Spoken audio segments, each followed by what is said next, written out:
ఏదో అనుకుంటే ఏదో అయ్యింది.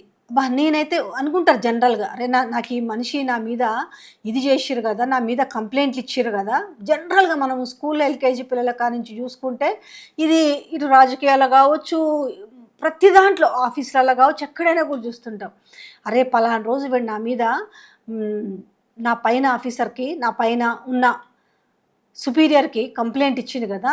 అవకాశం వచ్చినప్పుడు నేను జూస్తారబ్బాయి వీని సంగతి అని అనుకుంటారు చాలామంది. కానీ అదే తిరగబడితే, అదే మనకు మన కెరియర్‌కి ఒక స్పాట్ అవ్వబోతుంది అనే విషయాన్ని ఎవరు గ్రహించరు. ఈరోజు మన కసి తీర్చుకున్నామా లేదా అనుకుంటారు. కానీ స్లోగా రానున్న రోజుల్లో దాని ఫలితాలు, దాని రెప్రకరేషన్ ఏ విధంగా ఉంటదని ఎవ్వరు ఆలోచించరు. ఇదొక రాజకీయాలకే పరిమితం కాదు. ఇది ప్రతి చోట్ల అటు ప్రైవేట్ ఇండస్ట్రీ ఉంటది, పబ్లిక్ ఇండస్ట్రీలో ఉంటది, సినిమా ఇండస్ట్రీలో ఉంటాయి. ఇలా కచ్చ తీర్చుకోవాలి అని కావలసుకొని వాళ్ళని ఇరికించే ప్రయత్నం చేస్తారు గదా! దాని తర్వాత కొన్ని రోజులకి అది ఎదురుగా వాళ్ళకి ఎట్లా మళ్ళా శూలమై గుచ్చుకుంటదనేది మనం ఎక్కువ రోజులు చూడం. చాలా ప్రాక్టికాలిటీస్ జూసినాం. సేమ్ అదే విషయం ఇప్పుడు మనం రేవంత్ రెడ్డి విషయంలో చూస్తున్నట్టు అనిపిస్తలా? ఏది? మీనాక్షి నటరాజన్ విషయంలో.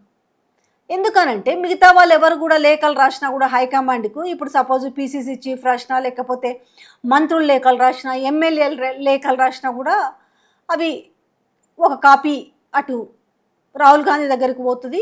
ఒక కాపీ ఖచ్చితంగా ఇటెళ్తది. కేసీ వేణుగోపాల్ దగ్గరికి పోకుండా అయితే ఉండదు గదా! అక్కడి నుంచి మళ్ళీ రేవంత్ రెడ్డి దగ్గరికైతే వస్తది. ఇగో పలానోళ్ళు నీ మీద కంప్లెయింట్ చేసిర్రు. ఇట్లాంటివి మనం చాలా సందర్భాల్లో కూడా మాట్లాడుకున్నాం. ఈ ఇష్యూ ఇది ఇప్పుడు వీళ్ళు కాంగ్రెస్ పార్టీ అధికారంలో ఉన్నప్పుడే కాదు, ప్రతిపక్షంలో ఉన్నప్పుడు కూడా చాలా చూసినాం. కంప్లెయింట్ల మీద పీసీసీ ప్రెసిడెంట్ కావాలనుకుంటే ఈయన వద్దు అనేసి మొత్తం కూడా ఏకమయ్యేసి కంప్లైంట్ల కట్టలాడిపోయిన సంఘటనలు కావచ్చు, ఒకరి మీద ఒకరు ఇచ్చుకునే కంప్లైంట్లు చాలా ఉంటాయి. సేమ్ ఇదే ప్రతిపక్షమే కాదు, అధికార పక్షంలోకి వచ్చిన తర్వాత కూడా ఈ ఒరబడి ఇంకా కొనసాగుతూనే ఉంటుంది. ఇది కాంగ్రెస్ పార్టీ సంప్రదాయం, ఇంకా దీన్ని ఎవరు కూడా తీసిపారేయలేరు. ఇక్కడ ఇంకొకటి ఏంటి అని అంటే, ప్రతిది కూడా గాంధీ భవన్కి వచ్చే పేపర్లలో కూడా కాంగ్రెస్ పార్టీలో ఏ వార్త అయితే వస్తుందో ఆ వార్తకు సంబంధించిన చిన్న క్లిప్ను కూడా ఫైల్ చేసేసి ఢిల్లీలో ఉన్న ఏఐసిసి పెద్దలకు పంపిస్తుంటారు. సో ఇట్లా ఈ ఒరవడి ఎప్పుడు కొనసాగుతూనే ఉంటుంది. ఇంకొకటి ఏంటంటే, ఎవరికైతే ఒకరు నచ్చలేదో వాళ్ళపైన వాళ్ళ అనుంగు పత్రికల్లో, వాళ్ళ అనుంగు మీడియాలో వార్తలు వేపియడం కూడా సర్వసాధారణమైన విషయము. అది మనం పీసీసీ చీఫ్ విషయంలో చూసినాం. ఓ టీవీలో ఏ రకమైన అసలు ఆయన పట్టించుకోవట్లేడు, ఆయన ఇల్లు మాత్రం అద్దంలాగుంటుంది, కానీ గాంధీ భవన్ ఎంత చండాలంగా ఉంది, గాంధీ భవన్లో తాగేసిన బీర్ బాటిల గురించి అసలు ఆయన గాంధీ భవన్కే వస్తలేడు, ఇట్లాంటివన్నీ కూడా ఆల్మోస్ట్ ఒక 2-3 రోజులు నడిపినట్టున్నారు ఆ ఎపిసోడ్. అది ఎవరో చెప్పకపోతే మాత్రం ప్రత్యేకంగా ఆ మీడియా అయితే, ఆ మీడియా ఛానల్కి సంబంధించిన వాళ్ళైతే నడుపుండరు. దాని వెనక ఏం జరిగిందనేది తెలుసు. అలాగే ఈ ఏఐసిసి ఇన్ఛార్జ్ మీనాక్షి నటరాజన్ విషయంలో కూడా ఒక 6-7 మంత్స్ బ్యాక్ ఒకటి ఆన్లైన్ పీడిఎఫ్ పత్రికలు కావచ్చు, ఇంకొకటి ఆంధ్రజ్యోతి పత్రికలో కూడా మీనాక్షి నటరాజన్కి వ్యతిరేకంగా వార్తలు రాపించిన వైనం కూడా చూసినాం. ఈమె కంటే ముందు ఉన్న దీపాదాస్ మున్షి బాగా కరప్టెడ్ ఉంది, ఏం చెప్పినా కూడా మొత్తం కూడా రేవంత్ రెడ్డి చేతిలోనే ఆమె కీలుబొమ్మగా ఉంది. కనీసం ఇప్పుడు ఈమె రాహుల్ గాంధీ దూతగా వచ్చింది కాబట్టి ఇంకా కాంగ్రెస్ పార్టీ పరిస్థితి బాగుపడినట్టే. అదేవిధంగా ఈమెను ఎట్లా చూసిరనంటే, రేవంత్ రెడ్డి కంటే కూడా ఎక్కువ ప్రయారిటీ ఇచ్చిరు తెలంగాణ ప్రజలు కూడా. అరే ఇన్ని హామీలు ఇచ్చి అధికారంలోకి వచ్చింది కదా రేవంత్ రెడ్డి, ఆయన చేయలేని పనులని కనీసం ఈమైనా చేస్తుంది, ఈమె వచ్చిన తర్వాత చాలా మార్పులు జరుగుతాయి అనేసి తెలంగాణ ప్రజలు కూడా ఎదురు చూసిరు. తర్వాత ఆమె స్వతహాగా ఆమె పాదయాత్ర చేపట్టడం కానీ ఇవన్నీ కూడా చాలా హోప్స్ని ఇచ్చినాయి. కానీ ఈమెను ఏ రకంగా ఇక్కడి నుంచి పంపించాలనే ప్లాన్లు మాత్రం చాలా వేసిరు. ఇక పంపించే ప్లాన్లు వర్కౌట్ కాకపోయేసరికి వాళ్ళకు టైం చిక్కింది. అరే అబ్బాయి ఈమెకి ఇప్పుడు మధ్యప్రదేశ్ నుంచి రాజ్యసభ అవుతుందంటే, నా మీద ఇన్ని కంప్లైంట్లు ఇచ్చిన వ్యక్తికి రాజ్యసభ ఎట్లా దక్కుతుందని చెప్పేసి ఇక్కడ నుంచి తీసుకుపోయి ఇక్కడ ఉన్న ఒక కేసుకు సంబంధించిన డీటెయిల్స్ని ఏ రకంగా లీక్ చేసిరు, ఏం జరిగింది, ఏ రకంగా ఆమె నామినేషన్ తిరస్కరించారు అంతా చూసినాం. సో అయితే ఆమె పెద్ద విషయం ఏం కాదు, ఓకే రాజ్యసభ కాకుండా చేసిరు. ఇక్కడ మీనాక్షికి వచ్చిన నష్టం ఏం లేదు. కానీ ఇక్కడ వచ్చిన నష్టం ఎవరికి ఉంటుంది? కాంగ్రెస్ పార్టీకి ఉంటుంది నష్టం.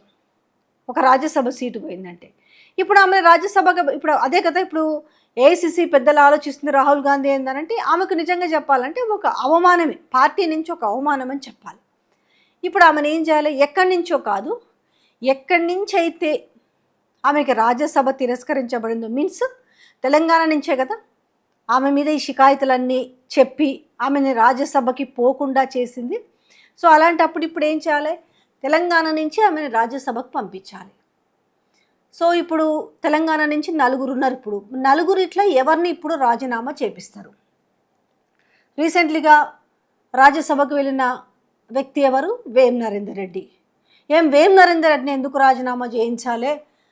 అనిల్ కుమార్ యాదవ్ ఉన్నాడు, తర్వాత రేణుకా చౌదరి ఉంది, అలాగే అభిషేక్ సింగ్. ఇవన్నీ అయ్యే పనులు కాదు. రేణుకా చౌదరి అయితే ఇంక సంగతి తెలిసిందే కదా, ఎవర్రా మీరు అంతా అని అంటుంది. మీరు కొట్టుకొని వచ్చి నా దగ్గరికి ఎందుకు వస్తారు అనేసి ఆమె మామూలుగా ఫైర్ అవ్వదు. ఆల్రెడీ ఆమెకి ఫైర్ బ్రాండ్ అనే పేరు ఎందుకు వచ్చిందో అన్న విషయం కూడా తెలుసు. ఇక అనిల్ కుమార్ యాదవ్ విషయంలో కూడా నేనైతే ఆయన జోలికి పోతాడు అని నేను అనుకోవట్లేదు. ఎందుకంటే ఇక్కడ ఈ ఎలిగేషన్ అంత వచ్చింది కూడా ఎవరిపైన? రేవంత్ రెడ్డి పైనే వచ్చింది. కాబట్టి ఇప్పుడు రేవంత్ రెడ్డికి కొంత కాదు, ఇప్పుడు ఇండైరెక్ట్గా ఇక నువ్వు ఇంతవరకు వచ్చింది బాబు, నిన్ను కూడా పీకేస్తామని సంకేతాలు ఇవ్వడానికి ఇప్పుడు వేం నరేందర్ రెడ్డి ప్లేస్ని కనుక ఆ ప్లేస్లోకి మీనాక్షిని తీసుకొచ్చేస్తే ఈయన చక్కగా అవుతాడు అప్పుడు. కానీ ఎందుకంటే పెద్దగా కాంగ్రెస్ పార్టీలో సీఎంలు మార్చారు. నేనే 30 ఇంతకుముందు అనేవాడు కదా, ఏమన్నంటే 34 వరకు నేనే అనేసి. ఇప్పుడు మాట్లాడతలేడు ఆ మాట. చూడండి, ఈ మధ్యలో జరిగిన ఇప్పుడు మీనాక్షి విషయం జరిగినప్పటి నుంచి కూడా మీరు చూడండి, ఎక్కడైనా కూడా నేను ఎవడడ్డం వస్తాడో తొక్కుకుంటూ వస్తా, నరుక్కుంటూ వస్తా, ఇవన్నీ మాట్లాడేవాడు కదా. ఇప్పుడు లేదు, ఆ టోన్లో మారింది, వాయిస్ మారింది, కొంత తగ్గినట్టుగా అనిపిస్తుంది. ఇంకెంతసేపు అని పాపం బీఆర్ఎస్ పాట పాడతాడు.